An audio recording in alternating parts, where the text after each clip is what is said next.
All right. Hey, everyone. Adrienne and Kelsey here. Today, we are going to talk about some hot tea. So, the topic is working with your spouse. So, both Kelsey and I have that experience, and we're going to have a little conversation. So, we have 3 questions we're going to answer. The first question is, what does your spouse do or don't do that makes you angry in regard to business? So super hot tea, I guess. Question 2, do you like working with your spouse? And question 3, does it affect your love life? So I think this is a super interesting topic and I'm excited to get into it. So let's begin. Do you like working with your spouse? Um, 50-50. Mm-hmm. When we're on the same page of what we're supposed to be doing, it Mm-hmm. works really well. Mm-hmm. But then sometimes what I don't like with working with him is that sometimes he doesn't hear the specific words I say and he interprets what I say and ends up doing something wrong, and then we have to go back and redo the whole thing because Oh, he yeah. interpreted it instead of just taking it literally. Mm-hmm. And I think sometimes the way we explain things is different. So like I'll explain something some way, but then he'll take it a different way, and then he'll explain something to me, and I'm like, I don't get what you're saying. Mm-hmm. So one thing for sure that really, he doesn't use proper nouns sometimes. So then he'll go like, oh, that one thing didn't work this way because of that other thing. And I'm like, what do you mean? I have 20 things in my head. I don't know what you're talking about. What about you? That's funny because so communication is super important, right? When you're trying to get a project done. And sometimes when we're in a rush, that'll happen too, where like Mike, he won't speak in complete sentences. So he'll say something and I have no idea what he's referring to sometimes. And I'm just like, what? Like what are you talking about? And if we're in a fast-paced, it's a fast-paced like mode, it sometimes it's kind of like it throws him off and he's like, are you mad at me? You know what I mean? Or I'll be like, my tone will be sterner than it should be because I'm just like, what the heck are you talking about? You know what I mean? So we run into that sometimes. It doesn't happen a lot, thankfully, but yeah, it does happen for sure, especially when we're doing something and it's like just super fast paced, because sometimes that happens with certain projects. So to answer the question, I do like working with my spouse. He and I have a really good back and forth, and we were a team. You know what I mean? That's why we always say Team Waikiki. We work really good together. What does he do that upsets me? When he doesn't speak in complete sentences, what I like is that he doesn't make unilateral decisions without me. So I really appreciate that. He does respect my role as the ED. So he always is like, he trusts me, he trusts my ability. He doesn't like question me, like, do you know what you're doing? He never does that. So that gives me a lot of confidence. And I also know that if I'm going into something and I'm not 100% sure about what we're going in, like, I might not have the experience or the knowledge, I know that he has my back, so we kind of do a lot of prep beforehand. And so that's helpful. I like that.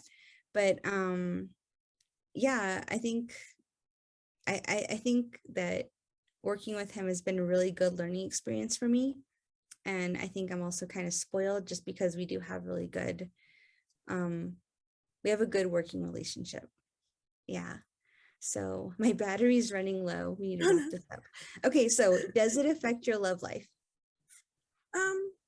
I feel like not so much our love life, but like all we talk about is work or Oh, Frankie. yeah. I think one time we tried going on a date, and it's like, okay, we can't talk about Frankie and we can't talk about work. So we're just like, Mm-hmm.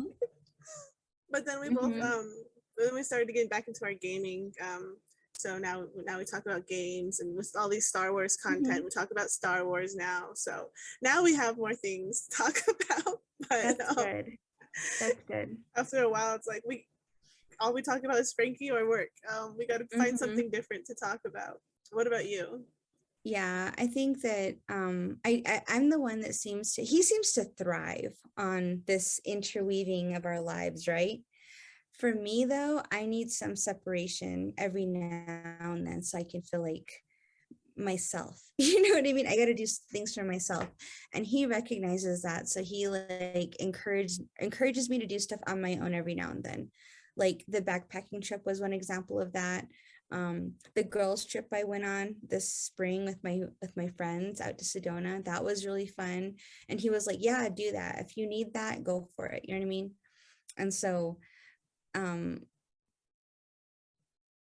if anything, I feel like that strengthened our relationship, because before it was kind of like we were kind of getting to that point where it felt like we were just doing everything together all the time, and family, work, the company, it was all, like there was no breaks. You know what I mean?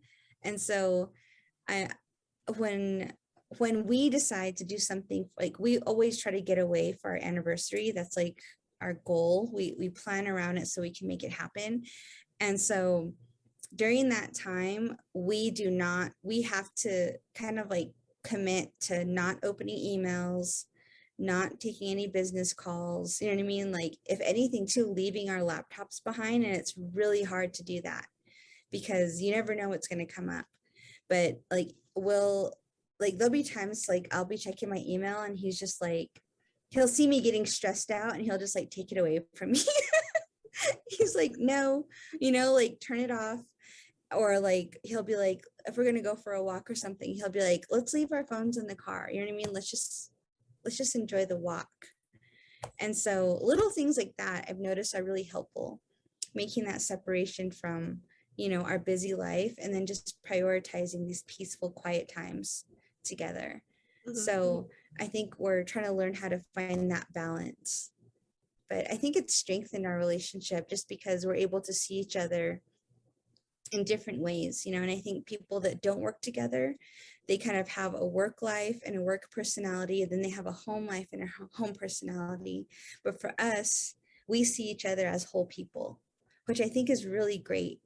So we see the good, the bad, the ugly, the stressful, and then just making that commitment, like we're going to have each other's back no matter what, and moving like that together. People notice that. And so when they address us as a unit. It's not just Adrian or just Mike. They know that we're a pair. You know what I mean? And they're going to deal with us as such. And they also know that if you treat one bad, you're treating both bad. Therefore, you're going to pay the price. You know what I mean?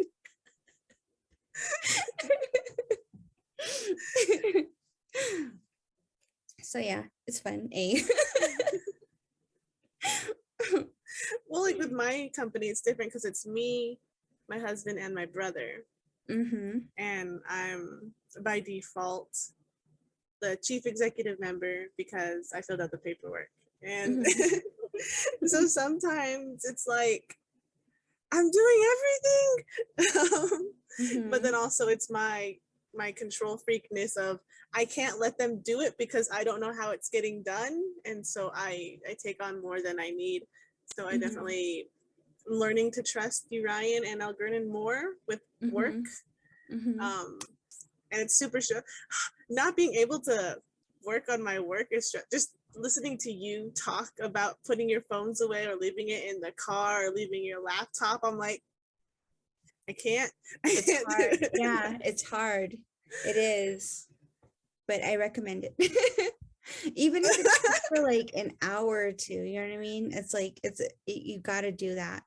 But yeah, like one thing too that I really like is that sometimes we'll have customers that are just like, we've had customers in the past that are just I can't I'm not I'm not the most diplomatic. Sometimes I get annoyed. I'm just like, oh my God, this person's so freaking annoying. And Michael will handle it. He just smooths it out. He takes care of it. And so if there are customers that I can't handle, I send them to him. And if there's customers that he can't handle, he sends them to me. And so we have different ways of working with people. And I really like it because our whole thing is customer service, right? We always want to provide the best customer service. And so we try to do that.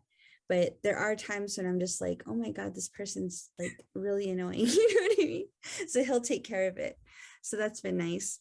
And then, yeah. Yeah. I know, like with Gurnan, he's such a social butterfly, and people just are drawn to him and they like talking to him, and he makes all of the friends. I always joke that like the people in my hometown know him more than they know me. And so that works in getting like customers to the door, and then I do the other side of where like I set up the contracts, I set up the dates, I organize everything, and I'm like, okay, you bring the customers in and I will get them to sign their name on the contract. Yeah, something I employ too is strength-based leadership. I'm all about that. There you This go. book here is really good. And when you buy this book, you can take a quiz and you can it determines the strengths of your team. And then you assign and you lead accordingly. And I utilize this. I've utilized this since like 2014, probably. The previous ED for Eagle Energy, her name was Julia Alvarez. When she took on that role, she applied this to our team, and it changed my life. And so I've used it ever since. And I always recommend it to people, but this is a really good book. But that's what I employ. And our strengths too are separate. They're completely different. So he manages certain things, like he'll lead certain things and I'll lead certain things.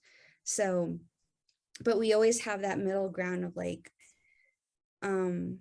we like when it comes to like our writing projects, we never just one of us do it. Like we always do it together. You know what I mean? Like we always check each other's work. We always before we submit anything, we go through at least 3 times. You know what I mean? So we have these processes in place that work for us so that we can do our jobs the best way we possibly can. So when it comes to visibility stuff, I lead that. When it comes to research stuff, he leads that. When it comes to policy, he leads that. You know what I mean? When it comes to any kind of personal public relations or personal relationship building, I lead that. And I just ask him to have my back in certain ways, and he does. And then he'll do the same with me, I'm going into A, B, or C, what would you recommend? And just having that conversation beforehand. And it's really good. And then we touch base, it's funny, we probably only do that once or twice a year. We're like, let's sit down and talk about the business. It's funny. The last time we did it, we're in Seattle. And have you seen those Amazon, they're like Amazon spheres or something? I don't know if you've seen them on online or anything, but they're these really cool domes that they created. And within each, they have all this vegetation, and it's like co-working space. It's really cool. And it's right there, in the downtown Seattle area. And we decided we're going to utilize the space and do we're going to do a retreat. You know what I mean? And then we'll get massages afterward. But we do that every now and then too. But it's just 2 of us, so it's easier. You know what I mean? And I know you have more people, so I know it's more challenging. I think it's nice to have that third person to be the deal breaker. I always try and tell them hey, you guys are equal owners. You can tell me no to a project, but I feel like they don't. And they trust you. I don't know if it's trust, maybe it's fear, but it's nice working with him, just me not having to meet more people, but and yeah, so that's the point of we started the business, was to be able to do the work and do the artwork that we love doing. Because the galleries in Sedona were very gatekeepery. They didn't even want people to apply to work in the gallery, and so that was some of the pushback he got. And so okay, well, we'll just make our own business, and you can hang up all your artwork you want in the building once we get the building. I know we started our business because we had just had our son, our youngest son, and we had just moved back to the res, and I wasn't really employed at the time, and he was on sabbatical. So we're like, let's start a business, you know what I mean? And it was because I was bored, you know. I was like, what am I gonna do? You know, like I think I was pregnant with Bahi. Yeah. And so I wasn't working, you know, because he was telling me that he was like, you should take this time and just enjoy it. And I had that luxury, you know, to do that because I had never had that before. And he was like, I'll take care of you. You do not have to work unless you absolutely want to. So I was just like, that is so weird. You know what I mean? Like, I don't know that experience. But he was like, you should, you know, enjoy the pregnancy. Let's just enjoy our time together. And I was like, okay. And so I did, you know, I just was like, all right. But I swear, after like probably like 4 or 5 weeks, I was so freaking bored, like not working, not doing anything. So, and this is at the beginning of January too. We had just gotten engaged. So I was just like, I mean, there's nothing to do but plan a wedding. Like, that's so boring. So we started our business in March. And so we just started the process, got it going, got our insurance, met with, you know, consultants, launched the business, and then we just kind of took it from there. And I loved it because I had the freedom to set my own schedule, set my rules, be the boss, do things how I wanted it, where I didn't have to go clock in somewhere, you know, and I was able to negotiate our rates. And that was great, you know, so I really loved that. But when I started working, you know, my 9 to 5 back in 2019, it became really hard to do both. So now, you know, I have a 9 to 5 and then I do all this other volunteer work plus the business. And so it's kind of a lot. So the business isn't really my number one priority, but I want it to be, but I'm trying to bring other people in. And right now I'm trying to get our daughters to be a part of, you know, to take on some of the roles that we need them to, because our eldest, she's going to be graduating high school this year. And then the other, she's going to be a junior this year. So I'm like, you guys really need some work experience. Like, we can pay you, but you can put this on your resume. You know what I mean? Mm-hmm. That way you'll have some marketable skills by the time you get to college. And they're just kind of like, I don't know, they're not taking it too seriously. So I'm like, well, if you don't want to do it, I'll bring in some interns or something. You know what I mean? Yeah. So that's what I want to do. I want to be able to like teach people how to do what we do and then guide them along, you know what I mean? So they know how to do research, they know how to do consultation, they know how to negotiate, they know how to like do small business operations, but they also know how to do solar installs. You know what I mean? I want to be able to teach that and pass it on and have employees. That would be cool. That way the business is actually like contributing in more than one way. Yeah. So that's the goal, but we're not there yet. We just celebrated one of our anniversaries. So that's cool. Our 5-year anniversary. So hopefully by our 10-year, we'll have employees. Right? That yes. Trajectory planning thing. Mm-hmm. All right. Yeah. So this has just been like a quick little Navajo Tea Time episode. Yep. All right. Thank you everyone for watching Navajo Tea Time and supporting us. Like, share, subscribe. Bye. Bye.